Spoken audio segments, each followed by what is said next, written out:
어느 사업가가 중요한 약속이 있어서 그 약속 시간에 맞추기 위해서 이제 급히 차를 몰고 갔습니다. 겨우 시간에 거의 도달할 쯤이 됐는데 문제는 약속한 장소 주변에 차를 주차할 곳이 없습니다. 아주 참 난감했습니다. 지금 시간은 다 돼가는데 주차할 곳이 없어서 저희 그 지역을 뱅뱅뱅 돌면서 하나님 제발 좀 주차할 장소 좀 찾게 해주십시오. 주차할 장소만 찾게 해주신다면 하나님 제가 교회도 빠지지 않고 나가겠고 제가 술도 끊겠고 이것저것 다 하겠습니다 하고 한참 이렇게 속으로 기도하고 이제 돌다 보니까 자리가 하나 딱 눈에 띄었습니다. 아이고 됐다 하고 차를 거기 파킹하면서 하는 말이 하나님 됐네요. 내가 찾았네요 하고 이렇게 말하더랍니다. 그래서 배은 망덕이라는 말이 있죠. 은혜를 모르고 감사할 줄 모르고 보답할 줄 모르는 인간의 간사한 마음들. 어쩌면 오늘 배우게 되는 이 가버나움이라는 곳도 한편에서 보면 이런 하나님의 은혜를 잊어버린 이런 곳이 아닌가 싶습니다.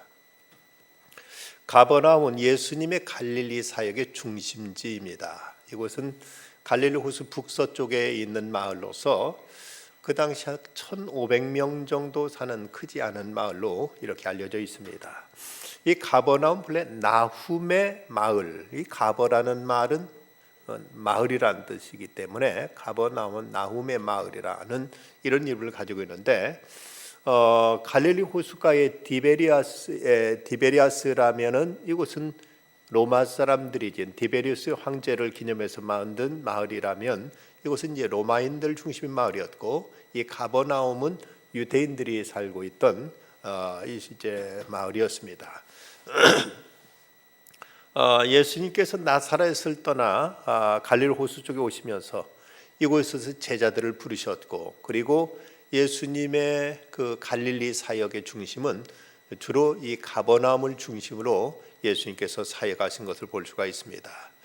마태복음 9장 1절에 보면 예수께서 배에 오르사 건너가 본 동네에 이르시니 본 동네라고 이렇게 기록돼서 His own town이라는 이런 영어 성경도 보면 예수님의 동네라고 예수님의 동네라는 뜻으로 그 본 동네라고 이렇게 성경 기록하고 있고 성지순례를 가보면 이 가버나움 입구에는 영어로 Town of Jesus라고 이렇게 기록돼서 예수님의 마을이라고 이렇게 소개되고 있다고 합니다. 예수님의 공생의 3년 기간에 대부분 갈릴리 지역에서 많이 사역하시는데 그 중에서도 이 가버나움에서 예수님은 많은 사역을 하셨습니다. 예수님의 유년 시절은 나사렛에서 보내셨고 청년기까지 거기서 사시다가 이제 나사렛을 떠나 가버나움에 살면서 이곳에서 많은 기적을 행하셨습니다. 이 공관복음의 처음 책인 마가복음에 의하면 예수님의 공생의 시작을 가버나움의 그 회당에서 이제 시작하신 것으로 이렇게 또 성경은 기록되어 있습니다. 가버나움은 갈릴리 주변에 있는 이제 어촌 마을로서 어업이 성했을 뿐만 아니라 주전 2세기쯤 하스모니아 왕조 시대부터 도시가 세워졌는데 도시 전체를 둘러싸고는 방어벽은 없었지만 해안가에까지 도시가 확장되어 있어서 이곳에는 이제 다메섹에서부터 이곳을 거쳐서 가이사랴와 이집트까지 이르는 이런 주요 도로가 간선도로가 이곳에 이제 닦여져 있어서 그곳에서는 마일스톤이라고 해서 1마일마다 그 지게표로 그 도로 표시하는 그 돌이 로마가 점령한 지역마다 이런 마일스톤이 있었는데 이건 지금도 그 마일스톤 흔적이 그 유적이 남아 있다고 합니다. 이곳에서는 이제 그 지나가는 여행객들 그리고 물건을 지나가는 그 사람들로부터 관세 세금을 받곤 했었고 예수님도 성경에 보면 이곳에서 세금을 내신 적이 나타나 있습니다. 주후 1세기 신약시대에 지어진 현무암으로 되어진 집들 보면 그 집이 그 위에가 평면으로 되어 있어서 바로 이제 오늘 본문에 나오는 집의 그 지붕까지 올라가는 계단이 있고 그리고 지붕은 쉽게 뜯을 수 있도록 이렇게 집이 지어있곤 했습니다. 이 가버나움은 예수님 시대부터 회당이 있었는데 마가복음 1장에 바로 그 회당에서 예수님의 말씀을 전하셨고, 또 요한복음 6장에 보면 예수님의 가버나움 회당에서 생명의 떡에 대한 이제 설교를 예수님께서 해 주셨습니다. 오늘 우리는 이 가버나움의 치유 사건을 먼저 대하게 되는데, 이 중풍병자를 통해 고친 사건을 통해서 우리가 이제 예수님의 그 환자에 대한 예수님의 시각을 여기서 볼 수 있습니다. 그런데 1절 말씀 보면 수일 후에 예수께 다시 가버나움에 들어가시니 집에 계시다는 소문이 들린지라. 가버나움에 들어가시니 집에 계시다는 소문이 들린지라. 이 집이 누구 집이냐? 성서학자들 가운데는 이 집이 예수님 집으로 보고 있습니다. 예수님이 나사렛에서 사시다가 이 가버나움에 옮겨오셔서 이 집에 들어오셔서 집에 오셔서 그리고 여기서 한 1년 반 정도 사셨던 것으로 이렇게 추정하고 있는 걸 보면, 지붕 뜯어냈다고 야단칠 사람은 이제 예수님 집을 뜯어낸 거고 환자를 달아내린 이런 셈이 되지요. 집주인이 있었더라면 고래고래 소리 지르면서 왜 우리 집 다 뜯느냐고 야단쳤을 텐데, 이런 흔적, 이런 기록도 없는 걸 보면 아마 예수님 집이니까 그랬지 않았는가 하는 이런 생각도 해볼 수 있는 대목입니다. 예수님은 집안에 계시는데 이제 4명의 친구가 한 중풍병자를 침대째 데리고 이제 들고 예수님께 이제 나오는 것을 볼 수 있습니다. 그때 예수님께 내 죄 사함을 받았느니라고 먼저 말씀하십니다. 예수님께서는 그 사람의 몸이 아픈 것, 몸이 병든 것도 안타깝게 보셨지만, 그러나 그보다 더 중요한 것은 마음의 병, 아니 영혼의 병이 더 중요하다는 것을 아셨고, 바로 그 영혼의 병이 먼저 치유가 우선되어야 된다는 것을 예수님께서 내 죄가 사해졌느니라고 이렇게 예수님께서 사죄의 선언부터 먼저 하신 것을 볼 수 있습니다. 사람의 그 육신의 질병과 우리 마음의 정신 상태는 결국 무관하지 않습니다. 그 의학자들에 의하면은 50% 이상, 어떤 이는 75% 이상의 그 질병이 정신과 연관이 있다고 이렇게들 얘기한다고 합니다. 우리들의 몸은 몸만의 문제가 아니라 정신과 몸이 함께 유기적으로 연결되어 있어서 이 전인적인 치료가 이루어질 때, 그럴 때 완전한 치유가 나타나는 것이지, 어떤 특정한 그 부분만 고친다고 해서 온전한 치유가 이루어지는 것이 아니라는 것이죠. 많은 경우는 우리들의 육체적인 신체적인 질병까지도 이런 정신과 연관이 있고, 특별히 이제 우리 신앙인의 입장을 보면 인간의 영혼과 이제 관련이 있어서 많은 경우 인간의 어떤 죄의식과 인간의 마음에 가지고 있는 어떤 자책감과 불안의식, 이런 것이 육체적인 질병으로도 이어지는 경우가 많이 있음을 이제 그 전문가들은 얘기하고 있습니다. 그래서 베데스다 연못에 있던 38년 된 그 환자를 향해서도 예수님은 내가 낫고자 하느냐 하고 이렇게 먼저 물어보신 것을 보면은, 이것은 그 스스로 지금 낫고자 하는 의욕조차도, 이런 의지조차도 포기하고 있었던 상태가 아니었겠는가. 아무런 희망도 기대도 잃어버린 자포자기의 상태에 있었던 그였기 때문에 예수님 그에게 내가 낫고자 하느냐고 이렇게 물으시면서 그의 마음을, 그의 생각을 먼저 고치시고, 그리고 육신의 질병까지도 예수님께 치료하신 것으로 알 수가 있습니다. 의학의 아버지를 불리는 히포크라테스는 의사는 병의 치료를 돕는 자이지만 병을 고치는 사람은 아니라는 이런 말을 했습니다. 우리가 병이 낫도록, 병에 이제 취하도록 옆에서 서포트하고 이것을 위해서 기여하지만 근본적인 치유는 신으로부터 이루어진다는 이런 말을 하기도 했다고 합니다. 미국의 의학연구 보고서에 하면 신체적인 문제로 의사를 찾는 환자들 가운데 50 내지 70%는 영적으로 이상 증세를 보인다고도 합니다.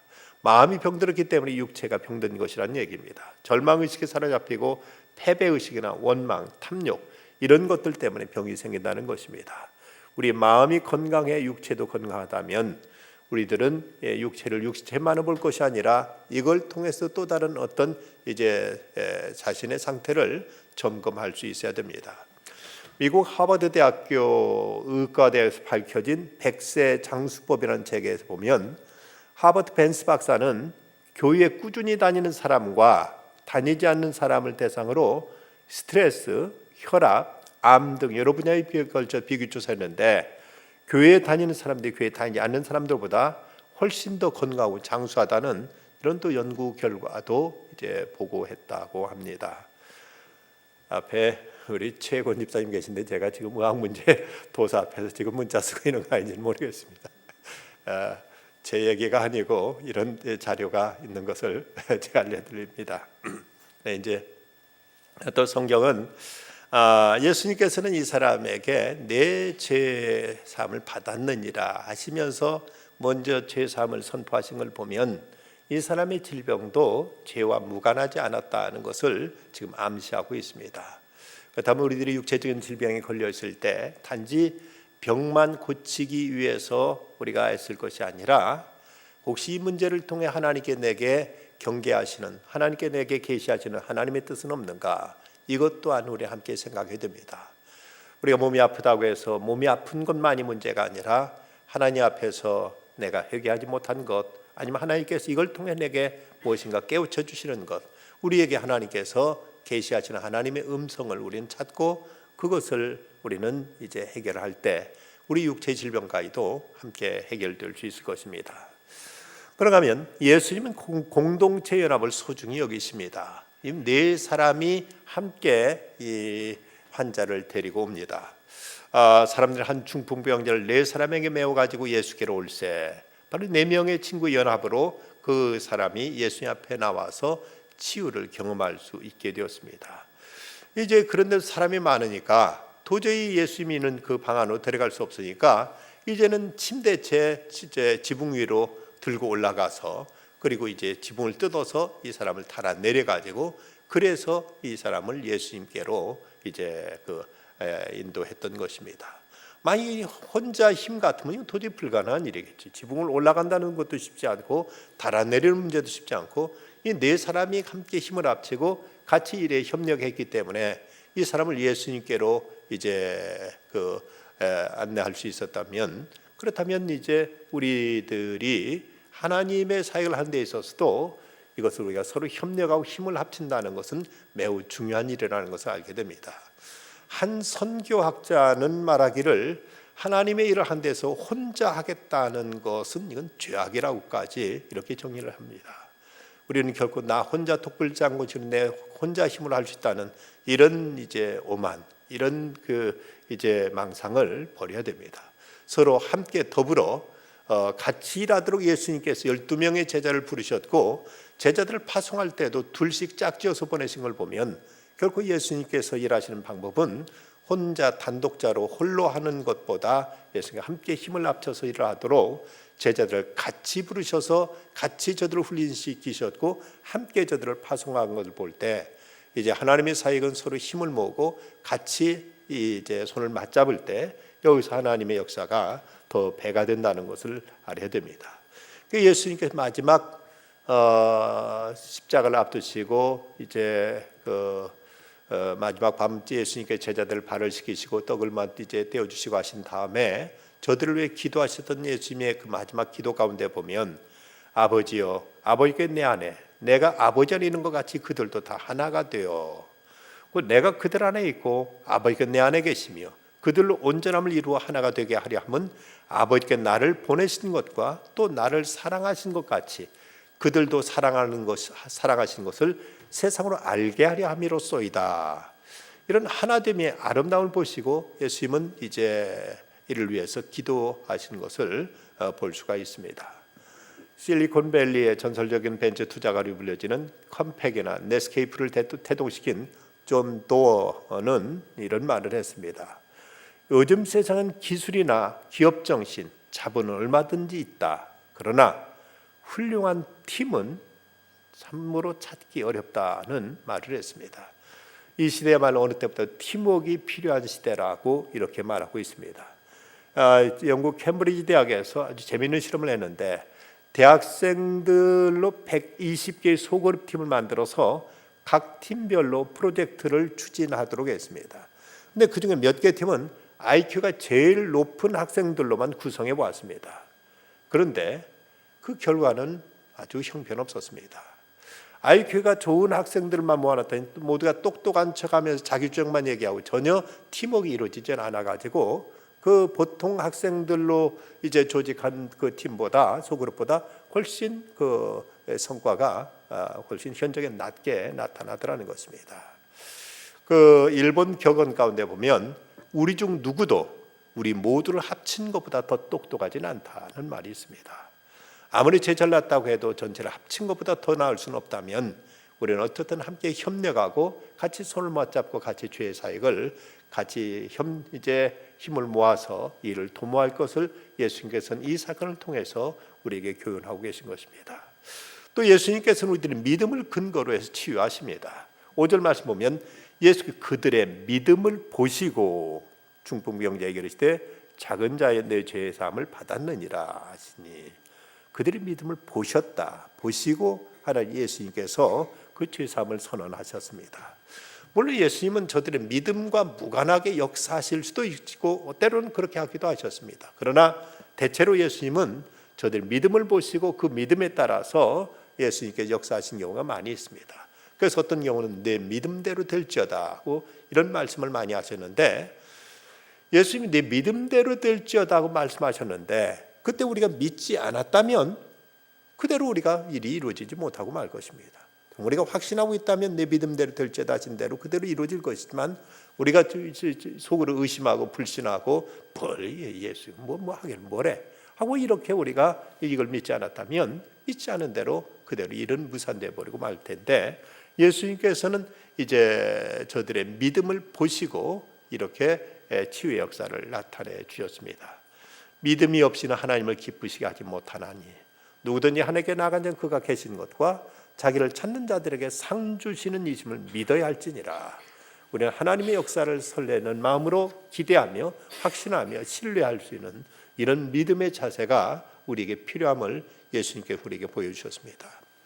어떤 권사님이 아는 분이 암을 앓게 되어서 그를 왜 간절히 하나님께 기도하시지 않는데 하나님은 암도 고치실 수 있으시지요 하고 간절히 기도했더니 하나님이 대답하시기를 암 하고 대답하시더라고요. 하나님은 암도 고치실 수 있으지요? 그럼 암 하고 하나님이 이렇게 말씀하시더라는 것이죠.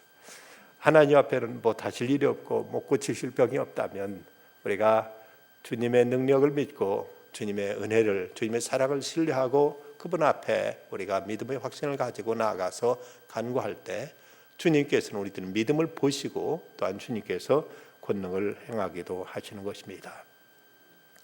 그런데 지금 여기까지는 참 좋은데 이 가버나움에서 참 좋은데 그런데 마태복음 11장에 가면 이제 또 다른 말씀이 나옵니다. 마태복음 11장 23절과 24절 말씀을 제가 읽겠습니다. 가버나움아 내가 하늘까지 높아지겠느냐 음부에까지 낮아지리라. 내게 행한 모든 권능을 소돔에 행하였더라면 그 성이 오늘까지 있었으리라. 내가 너에게 이르노니 심판날에 소돔 땅이 너희보다 견디기 쉬우리라 하시니라. 대단히 유감스럽고 대단히 참으로 무서운 말씀이기도 합니다. 왜 이런 책망의 말씀이 가버나움에게 주어졌을까? 이 가버나움, 이 가버나움에서 그 나움이라는 말은 위로라는 뜻이 있습니다. 위로의 마을이라는 뜻으로 어쩌면 예수님께 이곳에 많은 위로를 베풀어 주셨습니다. 이곳은 갈릴리 지역이기 때문에 그 유대 사람들로부터는 멸시받는 곳이고 또 천시당하는 지역이고 이곳은 옛날 이제 남한국과 북한국으로 갈려졌을 때 북한국 지역입니다. 그래서 이곳은 이제 이방인과 피가 섞였고 이방 문화가 많이 그곳에 이제 파고든 곳입니다. 그런데 예수님은 바로 그곳 가까운 나사렛에서 사셨고 그리고 이제 가버나움으로 이사 오셔서 가버나움에서도 사셨습니다. 그리고 어느 곳보다도 가장 많은 능력을 행하시고 나타내신 곳이 바로 이 가버나움이었다는 것입니다. 가버나움에서 예수님께 행하신 일들이 얼마나 많았는지 마가 복음에만 보더라도 예수님께 행하신 일들이 수없이 그곳에 이제 기록되어 있는 것을 볼 수 있습니다. 예수님이 안식일에 이 마을인 유대인 회당에 들어가 가르치신 것이 1장에 나타나고, 가르치는 동안 더러운 귀신 들린 자의 병을 고치셨고, 이어서 회당에 나와서 시몬 베드로의 집에 들어가서 열병을 앓고 있던 그 장모의 장모를 병을 고치신 것, 그리고 이어서 동네 각종 병자들이 밤 깊게까지 고쳐주신 사건 등, 그리고 수일 후에 다시 여기서 오늘 본문에 기록된 대로 중풍병자를 고치셨고, 다음 3장에 가면 손 마른 사람을 고치셨고, 다시 마가복음 5장 21절에 보면 회당장 야이로 딸 살리신 사건, 또 12의 혈루증을 앓던 여인을 고치신 것도 가버나움에 일어났다는 사건입니다. 또 누가복음 7장에 보면 백부장의 종을 고치신 일도 가버나움에 있었던 치유 사건으로서 예수님의 능력이 가장 많이 나타난 곳, 많은 기적을 행하신 곳이 바로 이 가버나움이었습니다. 이 가버나움에 대해서 예수님은 그토록 애정을 가지셨고, 그곳에서 많은 능력도 행하셨고, 예수님 친히 그 마을에 사셨고, 그리고 그래서 그 마을 이름을 본동네라고, 또 타운 오브 지저스라고, 예수님의 마을이라는 이런 별칭까지 붙게 된 마을이었는데, 그런데 정작 그곳에 많은 사람들이 예수님을 믿지 않았고, 예수님의 능력을 보고도 그분을 따르지 않았다는데 문제가 있었던 것입니다. 이곳에서 예수님께서는 비로소 그 회개를 전파하시면서 복음을 선포하기도 하셨던 곳인데, 그런데 이제 사람들은 예수님을 그렇게 많은 사람들이 믿거나 따르거나 하지 않았습니다. 그렇기에 예수님께서 하신 말씀, 만약 내가 이 소돔에서 이런 일을 행했더라면은 그 성이 오늘까지 있었으리라. 내가 너희에게 이르노니 심판날에 소돔 땅이 너희보다 견디기 쉬우리라. 가장 악한 도시, 악한 마을로 치자면 바로 대표적인 대명사격인 마을이 바로 소돔과 고모라인데, 그런데 오죽했으면 소돔에서 예수님께 그런 능력을 행하시고 그런 역사를 이렇게 이제 나타내셨다면 그들은 벌써 회개하고 믿었을 것이다. 근데 너희들은 도대체 어떻게 이렇게 마음이 완악하면, 내가 그 많은 능력을 행하고 그 많은 기적을 행했건만, 그런데 너희들은 이렇게 너희들이 강팍하고 이렇게 안 믿을 수 있단 말이냐 하고 예수님께서 그토록 안타까워하시고, 예수님께서 저들에 대해서 몹시도 속상해하시고 섭섭해하신 모습을 여기서 우리가 볼 수 있습니다. 이렇게 많은 권능을 행하신 곳인데 저들은 예수님의 그 능력을 눈으로 똑똑히 보고, 예수님 그 귀하신 말씀을 듣고도 사람들이 믿지 않았고 따르지 않았습니다. 그래서 예수님께 저들에게 회개를 촉구하시고 하시는 것입니다. 그 죄의 자리에서 불신의 자리에 돌이키라 하고 이렇게 말씀하십니다. 어쩌면 가장 예수님께서 많은 은혜를 입은 곳, 많은 예수님의 사랑과 기대를 받았던 곳이기도 하고, 예수님께서 정을 쏟으신 곳이기도 한데, 그런데 정작 저들은 이 믿음을 저버리고 불신에 빠졌고 예수님을 거역하고 예수님을 이제 외면해버리고 말았던 것입니다. 어찌 보면 우리 한국만큼 하나님의 은혜가 크게 임한 곳도 세계적으로 없지 않은가 싶은 생각을 해볼 수 있습니다. 선교 역사 130년 만에 이만큼 많은 교회가 세워지고, 많은 이제 우리나라에서 많은 선교사가 또 파송되고 있고, 세계 어느 데를 가보더라도 한국만큼 기독교 방송도 많고, 또 이제 밤낮으로 24시간 라디오로 TV로도 이제 복음이 방송되고 있고, 그리고 우리나라만큼 성경이 많이 출판되고 이제 인쇄되고 판매되고는 나라가 없다고 합니다.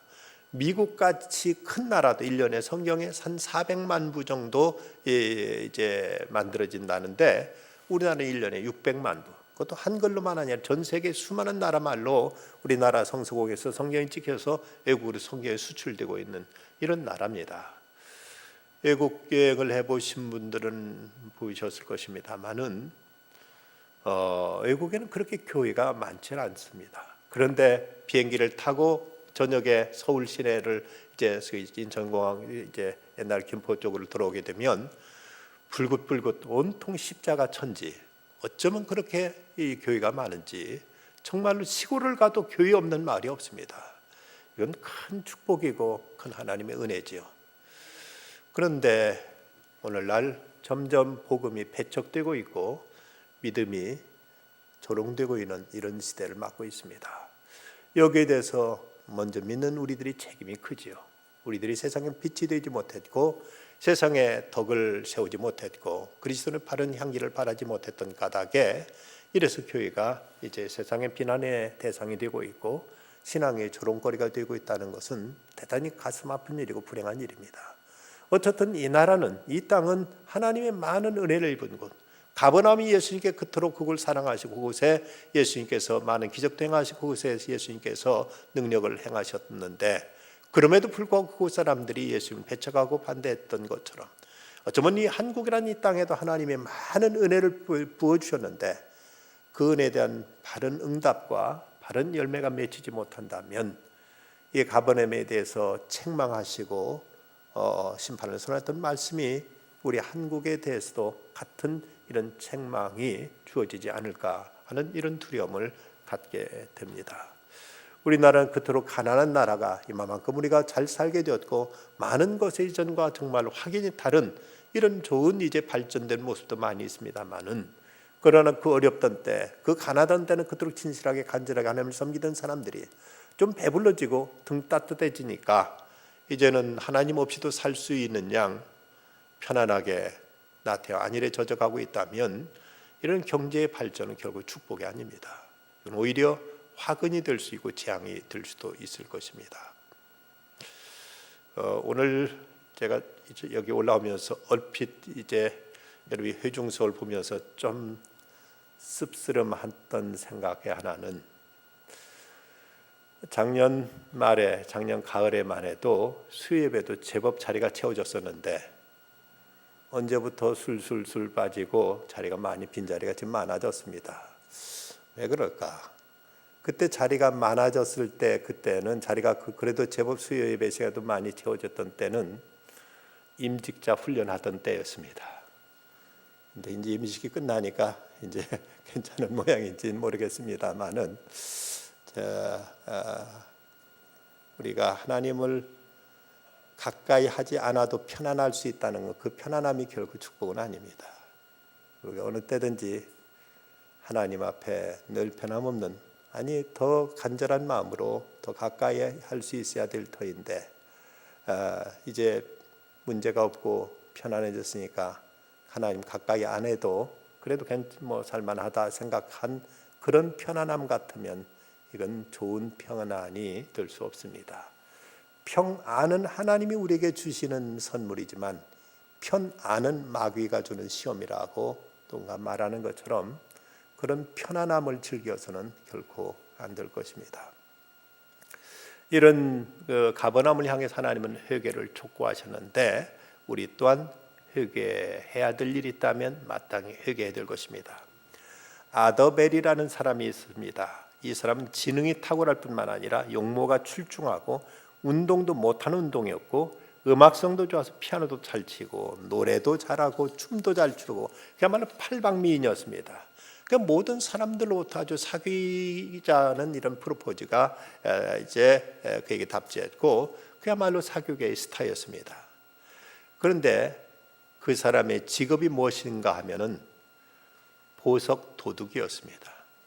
많은 사교계 여자들과 춤을 추면서 보석을 도둑질했습니다. 그렇게 잘생긴 사람이 그런 짓을 하자고는 아무도 상상도 못했는데 끝내 꼬리가 길어서 잡히고 말았습니다. 감옥에 들어가서 20년 동안 징역을 살다 나왔는데 감옥에 나왔을 때 기자가 그에게 소감을 물었습니다.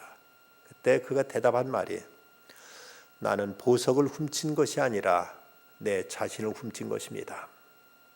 나는 부모님, 선생님, 많은 친구들, 많은 명사들, 많은 사람들의 사랑을 받았습니다.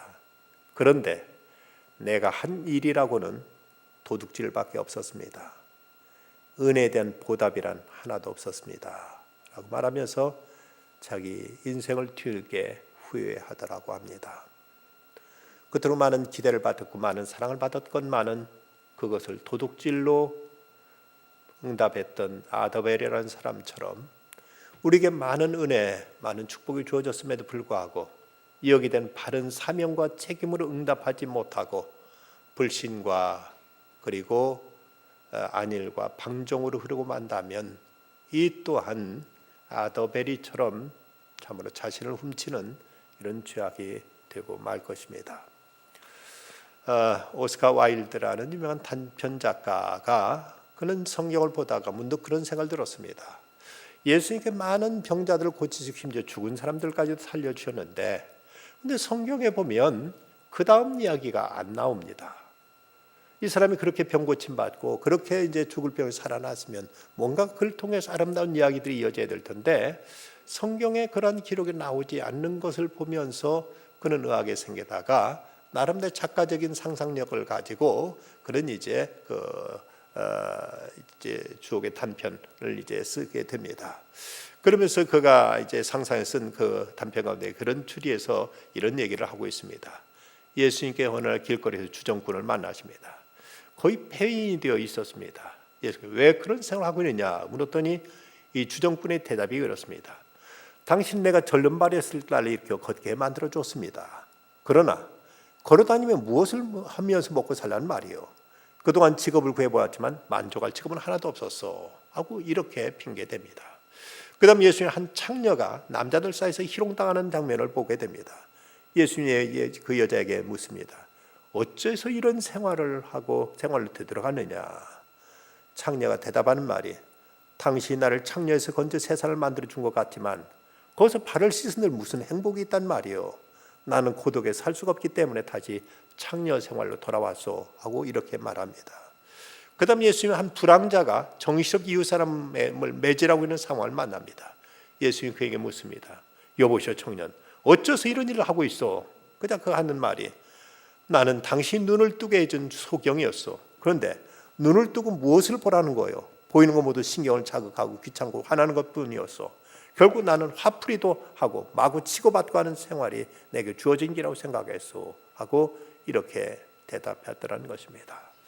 예수님으로부터 병고침 받은 것, 예수님께로부터 이제 어떤 자비를 입고 그가 치유받은 사건들 대단히 귀한 일입니다. 문제는 그 다음에 이제 어떻게 살 것이냐가 이제 중요한 것입니다. 우리가 예수님의 은혜를 받았다. 예수님 많은 선택을 받고 구원을 받았다. 대단히 귀하고 복된 것이죠. 그러면 그리고 나서 이제 우리가 어떻게 사느냐 하는 것이 우리에게 주어진 막중한 책임이며 우리에게 주어진 이제 다가오는 사명의 문제를 어떻게 우리는 감당하느냐 하는 것이 중요합니다. 가버나움은 예수님이 큰 은총을 받은 마을입니다. 예수님이 친히 그 마을에서 사셨고 예수님께 그 회당에서 가르치셨고 그러면 수많은 병자들 예수님이 고쳐주셨습니다. 그럼에도 불구하고 그 마을은 불신의 마을이 되고 말았고 그래서 예수님께로부터 그런 무서운 책망을 들을 수밖에 없었다면 오늘 우리들에게 있어서 주님께서 베푸신 은혜, 주님께서 우리에게 허락하신 그 귀하신 사랑과 축복들 이것에 대해서 우리는 어떻게 응답하고 있는가, 또 우리는 어떻게 살아가고 있는가 이 문제를 우리는 심각하게 자신을 돌아볼 수 있어야 될 것입니다. 오죽하면 예수님께서 내가 소돔과 고모라에서 이런 일을 행했더라면 그들은 살아남았고 그들은 달라졌을 것이다. 너희들은 소돔보다 더 견디기 어려운 무슨 재앙이 있으리라는 말씀을 이 가버나움에 예수님은 말씀하셨겠는가. 하나님께서 우리 한국교회 한국에 많은 은혜를 베풀어 주셨음에도 불구하고 이것이 불신과 방종으로 이제 나타나고 그렇게 기울어져 버리면 만다면 그 다음에 나타날 무서운 진노와 심판은 더더욱 이제 두려운 일이 될 수밖에 없습니다. 우리 하나님 앞에 회개할 것이고 우리 성도의 본분, 도리, 책임을 우리는 명심해야 됩니다. 그래서 우리 각자의 주어진 우리에게 주어진 책임, 본분과 사명을 다할 때 그때서 비로소 은혜는 은혜될 수 있고 축복은 축복될 수 있는 것입니다. 사명을 망각하고 책임을 잊어버린 축복은 결국 축복이 되지 못하고 은혜가 되지 못합니다. 우리 이미 많은 것을 받았고 많은 은총과 사랑을 덧입었습니다. 이 은혜에 대해서 합당하게 정직하게 바르게 신실하게 응답하고 여기에 우리는 올바로 처신할 때 하나님은 은혜 위에 은혜를 더하실 것이며 축복 위에 더 큰 상급으로 더 큰 자비와 사랑으로 우리에게 베풀어 줄 것입니다. 한국 교회가 깨어나도록 우리 심령이 새로워지도록 늘 하나님 앞에 기도하며 참여하며 주 앞에 바른 신앙 결단을 해나가는 우리들의 신앙이 되어야 되겠습니다. 기도하십시다. 거룩하신 아버지 하나님, 이 밤도 주님 앞에 나와서 주님 앞에 기도하고 찬양하며 주의 말씀을 받습니다. 가버나움은 주님께서 특별히 사랑하신 곳, 그래서 그 마을에서 살기도 하셨고 그 마을에서 그 많은 귀한 말씀들도 들려주셨고 그리고 귀한 은사와 능력과 권능도 나타내 주었습니다. 그렇지만 그러나 그 마을은 주님을 믿지 않았고 주님을 따르지 않았고 주님을 영접하지 아니함으로 인해서 끝내 그 마을은 주님께로부터 무서운 책망과 예수님의 심판을 받게 되는 이런 불행한 곳이 되고 말았습니다. 주님, 저희들도 하나님께 많은 은혜와 사랑을 받았는데 이 은혜에 대해서 어떻게 응답하고 있고 어떻게 하나님 앞에 화답하고 있는지요. 이 축복을 진정 사명으로 책임으로 받지 못한다면 축복은 결코 축복일 수 없다는 사실을 알게 하여 주시고 베푸신 은혜에 대한 바른 응답, 바른 결단, 바른 책임을 다할 수 있는 저희들이 되게 해 주시옵소서.